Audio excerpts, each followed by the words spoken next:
Hello everyone and welcome to another episode of Kickstarter in the current year, where today's project, well, I guess if I had to describe it, it's Gripple. That's a little J. Cole reference for all y'all. Today's project is going to be a perfect example of how, even when a Kickstarter project is done very professionally, there's a whole team of experts behind it, people who have been in all kinds of businesses, who have been doing projects like this, who should have the expertise and clearly have enough financial backing in the first place to create quite a substantial project. How even with all those factors included, the end result can still be a piece of garbage, and the project deserves to be essentially dead on arrival. I can't guarantee it will be, but it sort of deserves to be. We're looking at Gripple. Gripple is a combination of video games and social media that makes the game day experience more fun for sports fans. You're already causing trouble for yourself by mixing the markets of gamers and sports fans. I'm just saying, sports ball got cancelled pretty quickly. Without the fans, sports wouldn't exist. So why are the fans constantly ignored by traditional sports media? What the hell are you even talking about? I mean, this is the first line of your pitch video, and it's already nonsense. What do you mean the fans are being ignored by traditional sports media? What does that mean? Do you mean that the fans are not being shown in the media? Are you saying the fans don't get to watch the media? Because neither of those are true. The advertisers pay a lot of attention to the fans because guess what? That the fans are what gets money. Of course they pay attention to fans. You're already just talking. You're just talking nonsense. Because those big out-of-touch sports corporations that make you spell out their names suck. That's why. Enter Gripple. Yeah, they're going to be doing those sound effects every single time they announce the name of the stupid app. I hate it. I hate it so much. Real disruptor shit like fire, the wheel, wood, bidets, ketchup packets. Huge! Okay, so the 5 great inventions that humanity has created. The wheel, fire, wood, bidets, ketchup packets. Now the joke here is that among these great inventions they mentioned bidets and ketchup packets. I'm stuck on wood. Who the fuck invented wood? Wood wasn't an invention. Wood just exists. Fuck. And you named it third after the wheel and fire. What the fuck were the wheel and fire made with in the first place, you dipshits? Now I know what you're thinking. Oh yeah, Gripple's gonna change the face of sports? Shut up, nerd. Actually, yes, we are. I was not thinking that whatsoever. I do not care how much this is or isn't going to change, the world of sports or whatever the fuck you just said. I didn't even take in what you just said, because the entire video is just very annoying. It's not like anger-inducing. It's not super sleazy like a lot of these project videos are. This is just a very frustrating and annoying video to watch. Be honest with me, is this what it's like to watch my content? This is heinously annoying. Whoever came up with this brand, this type of advertisement, needs to be taken out back and shot in the head. We take the social from social media, toss in some games from video games, chew that sumbitch up, spit it out, and boom! Gripple! What, you make social games? You take the social out of social media and put it together with games from video games, social games. But what you're saying is that you're also taking out the media and taking out the video parts? Neither of those, that's not accurate either. You're just making shit up now. And you're not being very funny while you do it. That if you're trying to make me laugh, you are failing repeatedly. You want to cheer for your favorite teams with your friends and talk shit to your rivals in real time, no matter where they are in the world. Hey, I'm gonna blow your minds here. What you're just describing is called social media. It already exists. You can already do this. It's just that you're not doing with these virtual reality 3D avatars. But I'm saying virtual reality. It's not virtual reality. It's just gonna be some shit on your phone, some character that you're just gonna plop into a world. I'm not even clear on that, part of it, or if it's just a profile you're using to send messages to people. It's not very clear, not in the pitch video at least, in the pictures that they show off. You're just making social media with little avatars. In fact, you're also making this product more limited than social media. This is specifically tailored for sports media and sports coverage and sports discussion, and it's good to be, for an app to be a little bit more focused. I've always said that's a good thing, but you can't really brag about it being very special when it is just something that already exists, but more specialized. And I'm sure if I looked up sports like social media, there would already be specialized things for that as well. You're not making anything special here. You're not making anything remotely groundbreaking. Oh, hop into the old fan van, loser. We're going shopping. Old friends, new friends, no friends if you're an asshole. There's room here for everyone. Just don't bring your UV light. Don't bring a UV light? Are you implying that somebody came in the fan van? Or are you implying that the fan van has been used for murder? What the hell has been happening in the fan van? What are you implying? Again, you're trying to be funny, but what the hell are you actually implying? What is the joke? Is the joke sex, or is the joke murder? With Gripple, and make me the luckiest duck on the face of the earth. Why are you looking at me like that? Oh, but you have zero issues when it's a gecko. There is something just very, very painful about corporate humor, and don't get mistaken just because this is on Kickstarter. This whole thing is extremely corporate. Let's already just jump all the way down to the people behind the project. I'm going to talk about the reward tiers that you can see when you scroll down. But if you meet the team down here, you have Gabe Pessa, who has been the chief of staff to the chairman, to leading strategy and development for PlayStation Studios. You got Ken Ballo, who is a developer who has worked on Star Wars, Indiana Jones, Sonic the Hedgehog, Uncharted, and Gears of War. You got Sam Knox, who was also in a bunch of different studios, Rob Stone, Josh Taylor, Landis. Basically, you got a bunch of very experienced developers. Admittedly, they have experienced developers. They have the team together.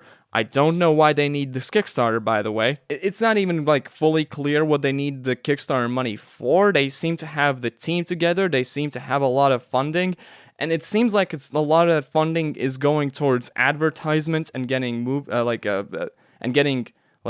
sports stars involved. So this is just a very, very corporate project, and it doesn't sit right with me. Corporate projects generally don't sit right with me. Kickstarter is mainly meant for, dumb teenagers trying to wash people's balls. That's where we started off on this series, and that project is far more respectable than any of this to me.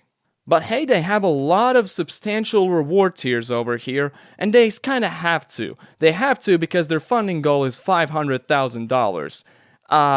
Currently they have raised almost $4,000, and they have 55 days to go. So I'm not gonna say, here or there. I'm just gonna leave off judgment.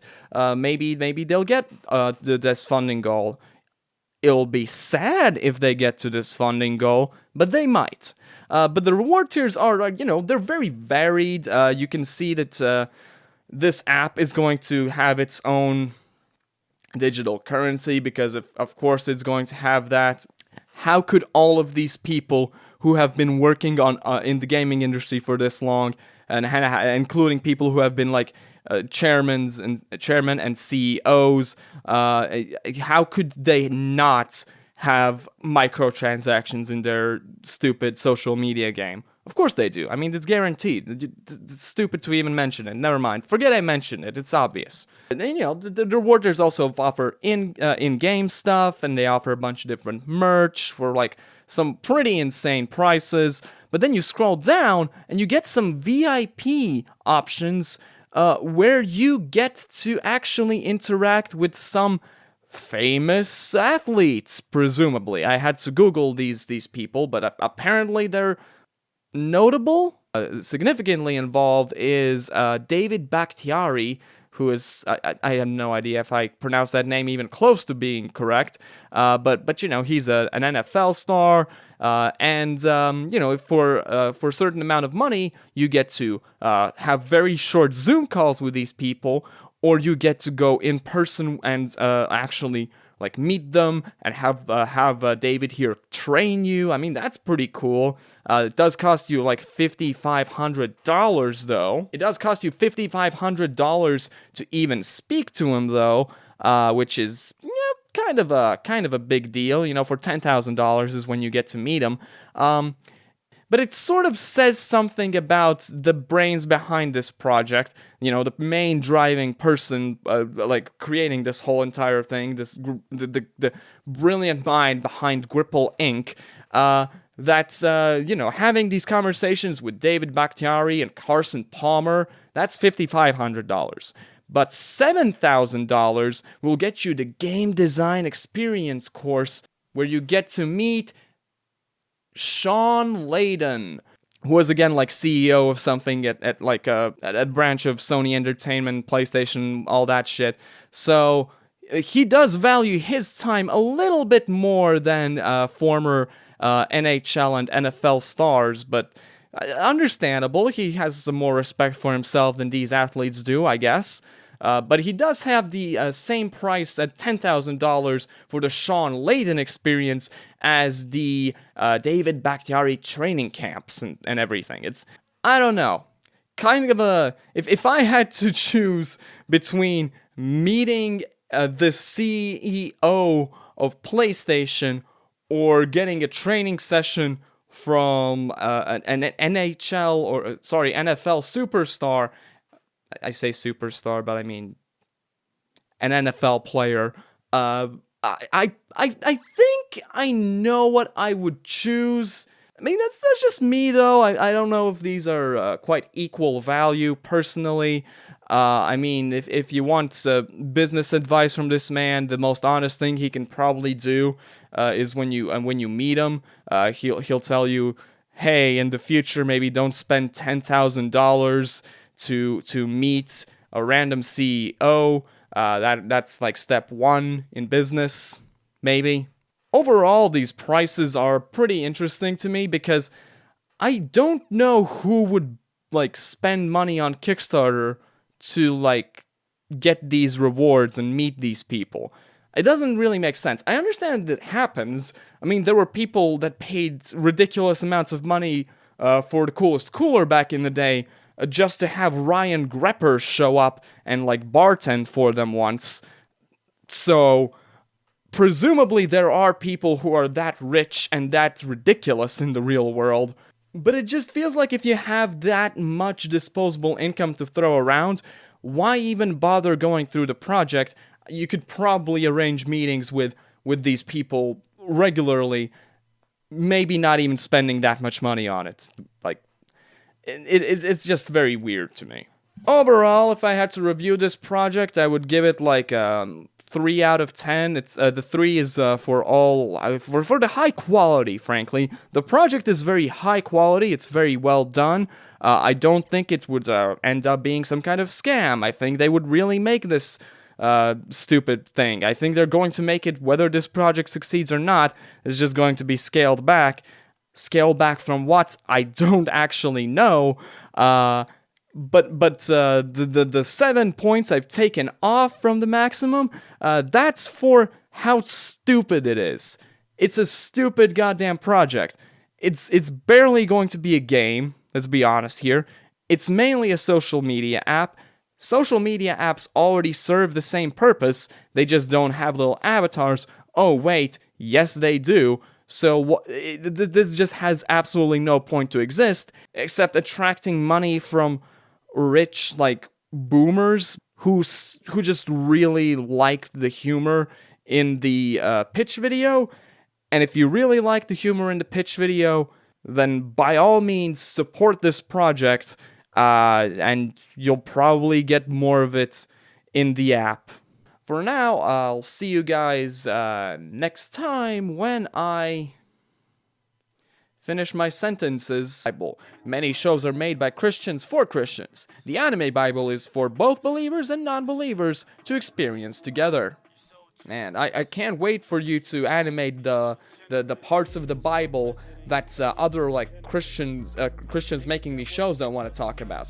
The Leviticus episode is gonna be fire, dude. Literally fucking fire and brimstone as they burn people in the pits of hell for eating shrimp or wearing mixed fabrics or being gay.